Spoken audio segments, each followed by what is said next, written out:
A Câmara quer negociar com o governo uma taxa para aquelas compras internacionais de até $50, o que ficou popularmente conhecido como a taxa da blusinho. O deputado federal Joaquim Passarinho, do PL do Pará, vai conversar com a gente sobre o assunto. Deputado, bom dia, obrigado pela entrevista. Bom dia a todos, prazer sempre estar aqui com vocês.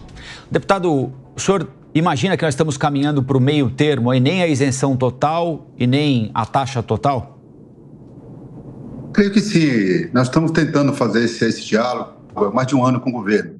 O governo criou, inclusive, o Remessa Conforme, que é um programa que traz esse tipo de mercadoria para dentro de uma previsão brasileira. Quer dizer, antes você comprava esses produtos e não passa por Anvisa, não passa por Inmetro. Então, você pode estar comprando aqui um brinquedinho que pode ter um botão que vai talvez, prejudicar o seu filho, você pode ter uma tinta tóxica, você pode comprar remédios que não passam pela certificação da Anvisa. Quando você cria o Remessa Conforme, você já dá uma certa qualificação para esses produtos.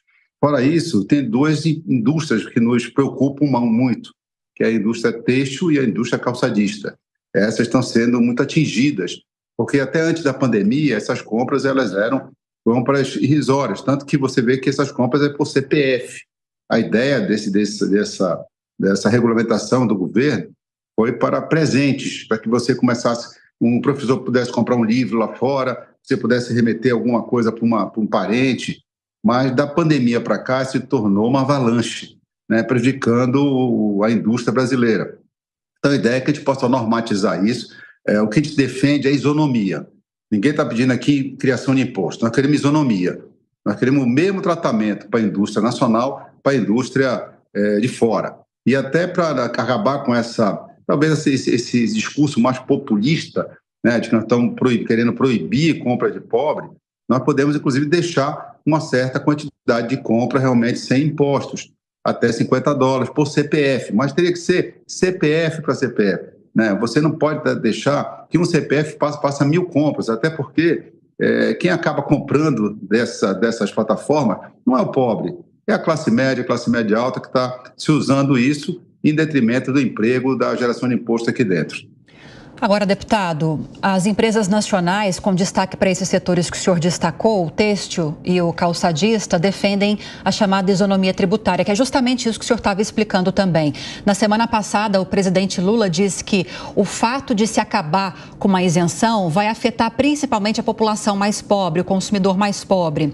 Quando a gente fala que o Colombo questionou o senhor de caminharmos para algo que seja um meio termo, o que seria efetivamente?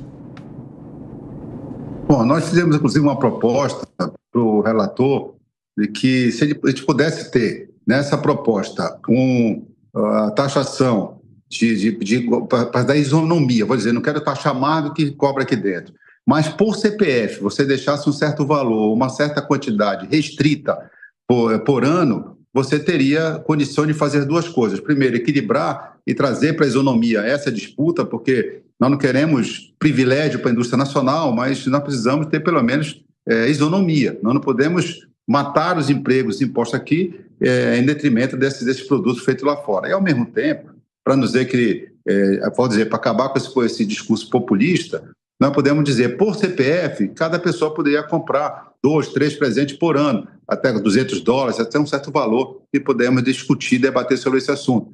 E você daria para essa população, realmente, se você quer atingir o mais pobre, você daria para essa população mais pobre o direito de fazer uma compra aqui ou lá sem imposto. Então, acho que atenderia os dois lados, basta que a gente possa ter um diálogo sem radicalização. O problema é que nós estamos radicalizando. As plataformas, algumas lideranças partidárias não querem taxar nada, enquanto realmente o setor industrial quer taxar tudo. Então, acho que o meio termo aí seria bem possível. Amanda? Deputado, bom dia. O setor industrial fala que a carga para eles fica mais ou menos em torno de 47%. É isso? Qual seria a ideia de vocês da taxação desse projeto, né? Além desses CPFs que teriam uma certa autonomia, né, para fazer pelo menos 1 ou 2 compras por ano sem taxação? E também como é que o senhor vê a postura do governo? Porque o ministro da Fazenda sinaliza que quer sim a taxação, mas o presidente da República indica que pode vetar. É uma contradição que nós estamos vendo, Amanda.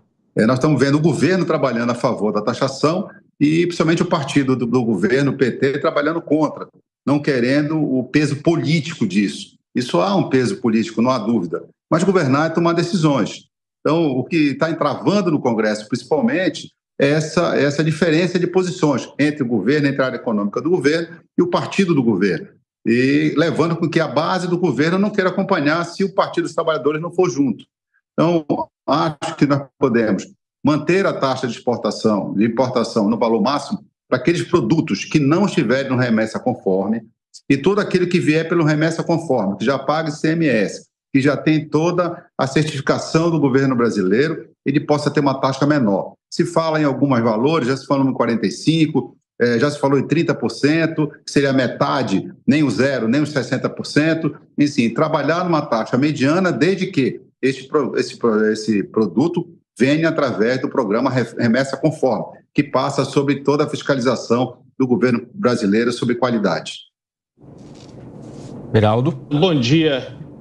O senhor falou em igualdade de condições da indústria estrangeira para a indústria nacional. E aí a reação que nós estamos vendo é que o ambiente político coloca lupa na tributação dessas compras que vêm pelo correio.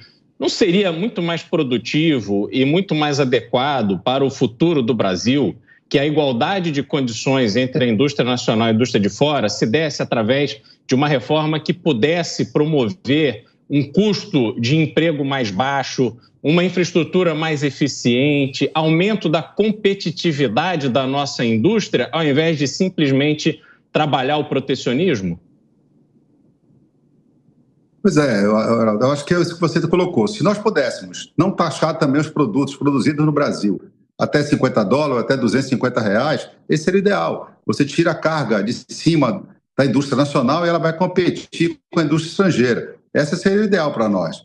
Mas eu acho que esse o governo não aceita, porque você vai perder receita. O ideal era essa, numa grande reformulação agora, você tirar essa carga de cima de quem produz e emprega no Brasil. Porque a hora que você produz, você paga imposto, na hora que você emprega, o empregado também paga imposto, então o governo vai arrecadar de outra forma.